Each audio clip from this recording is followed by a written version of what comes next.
آج ہم ایک تحریر کا تفصیلی جائزہ لے رہے ہیں۔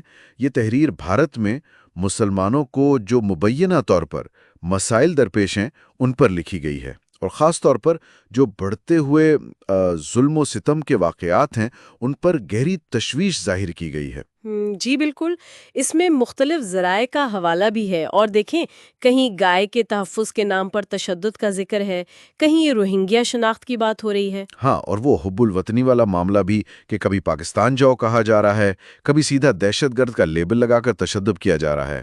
اصل میں تحریر تو یہاں تک کہتی ہے کہ یہ سب کسی نہ کسی سطح پر حکومتی یا آپ کہیں با اثر افراد کی پشپناہی کے بغیر شاید ممکن ہی نہیں۔ اچھا۔ جی، اور یہ واقعات صرف کسی ایک جگہ نہیں ہو رہے، عوامی مقامات جیسے سڑکیں، بازار، ریلوے اسٹیشن، ٹرینیں، بسیں، یہاں تک کہ تعلیمی اداروں کا بھی ذکر ہے۔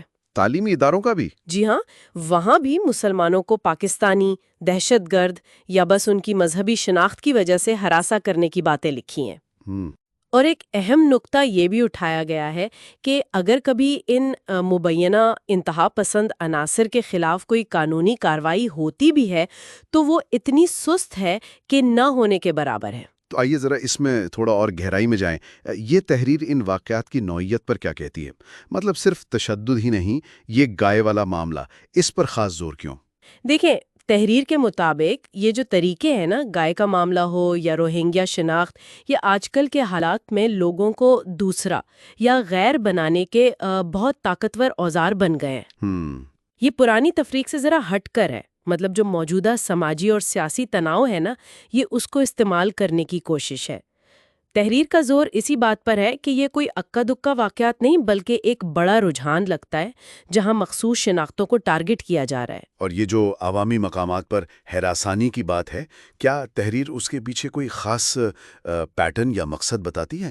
کیا یہ بس ایسے ہی اتفاقی جھڑپیں ہیں؟ مقصد سیدھا سیدھا خوف پھیلانا ہے، عدم تحفظ کا احساس بڑھانا ہے۔ اچھا۔ ظاہر ہے جب کوئی سڑک پر، سفر میں یا کالج یونیورسٹی میں خود کو محفوظ نہ سمجھے تو اس کا روزمرہ زندگی پر، نفسیات پر گہرا اثر پڑتا ہے نا۔ یقینا۔ تحریر یہ بھی کہتی ہے کہ یہ جو پاکستانی یا دہشت گرد جیسے لیبل ہیں، یہ صرف غالی نہیں، یہ ایک طرح سے پوری کمیونٹی کی حب الوطنی پر سوال اٹھانے اور انہیں شک کے دائرے میں لانے کی کوشش ہے۔ یہ نفسیاتی اثر والی بات اہم ہے۔ آپ نے تعلیمی اداروں کا ذکر کیا، تحریر میں اس پر بھی بات ہے کہ وہاں طلباء کے حوصلے پست کرنے یا عزت نفس مجروح کرنے کی کوششیں ہو رہی ہیں۔ اس کا کیا مطلب نکلتا ہے؟ اس سے یہی ظاہر ہوتا ہے کہ تحریر کے مطابق یہ خطرہ صرف جسمانی یا فوری نہیں ہے، یہ مستقبل پر بھی اثر انداز ہونے کی کوشش ہے۔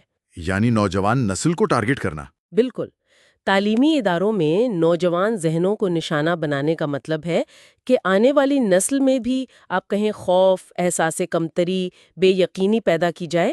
تحریر اسے ایک طرح کی منظم نفسیاتی جنگ یا دباؤ کی حکمت عملی کے طور پر دیکھتی ہے۔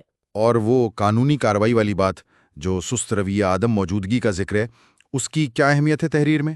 یہ نقطہ بہت بہت مرکزی ہے۔ تحریر کے مطابق جب مبینہ طور پر تشدد کرنے والوں پر وقت پر اور صحیح کارروائی نہیں ہوتی تو اس سے صرف متاثرین میں بے بسی نہیں بڑھتی، بلکہ جو لوگ یہ سب کر رہے ہیں ان کی بھی حوصلہ افزائی ہوتی ہے۔ اور تحریر اسے بالواسطہ طور پر وہ جو مبینہ ریاستی پشت پناہی یا کم از کم نظر اندازی کا دعویٰ ہے، اس سے جوڑتی ہے۔